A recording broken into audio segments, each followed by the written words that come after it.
Comment करते हैं, हँसते हैं, तो मतलब आपने बोला कि केवल भगवान के लिए रोना है अपने सत्संग में, बट मेरे को कंट्रोल नहीं हो पाता, फिर मैं रोने लग जाती हूँ और कहते हैं मतलब मैं सह नहीं पाती। इस कंडीशन में मुझे क्या सोचना चाहिए और कैसा भाव रखना चाहिए? पहली बात तो हमारी कमी है, हम व्यायाम नहीं करते।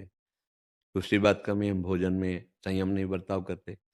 तीसरी बात ये है कि हम भगवान से जुड़े नहीं हैं। तो सब कमियाँ ही कमियाँ हैं। फिर कैसे आनंद का अनुभव होगा? अब अगर हम इसको सुधार करें, तो अभी सुधार हो जाए।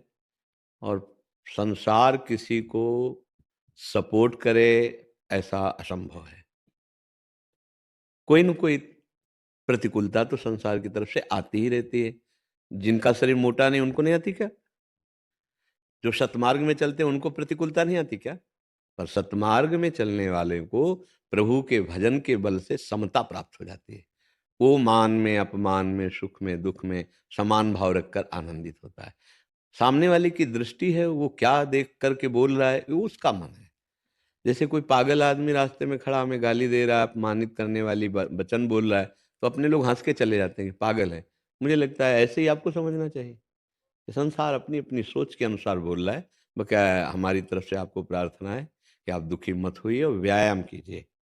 थोड़ा चलिए, 2-4 किलोमीटर रफ्तार से चलिए और संयम युक्त भोजन कीजिए, सात्विक आहार कीजिए, अभी ठीक हो जाएँगे। शरीर का ये मोटापन या फिर कोई वो एक रोग होता है, ग्रंथि क्या वो जो थायराइड, उसकी अगर वो है तो उसकी औषधि ले लीजिए। जैसे होता है ना वो उसमें, तो उसकी औषधि ले लीजिए और व्यायाम कीजिए और नाम जप कीजिए। कोई आपको बुरा कहे या भला कहे, ये उसकी सोच है। आप उसकी सोच से सुखी या दुखी क्यों होती हैं? आपकी मस्ती अपनी होनी चाहिए ना।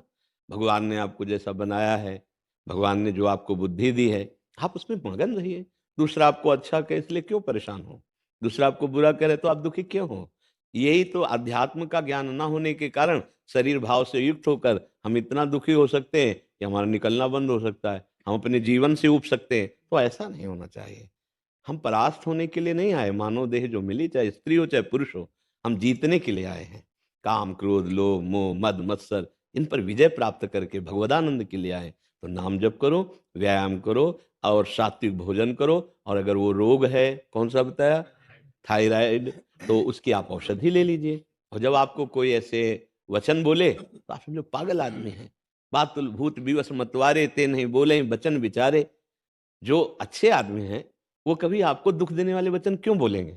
भाई भगवान ने किसी के शरीर को मोटा बनाया, पतला बनाया, किसी का श्याम रंग है, किसी का गोरा रंग है, कोई विकृत शरीर वाला है, तो हम उसका उपहास थोड़ी करेंगे। उपहास तो मूर्ख लोग करते हैं, तो हम मूर्खों की बात क्यों ध्यान दें? हमको तो उन पर दया आनी चाहिए, ठीक है ना? और नाम जप करो, दुखी मत होइएगा।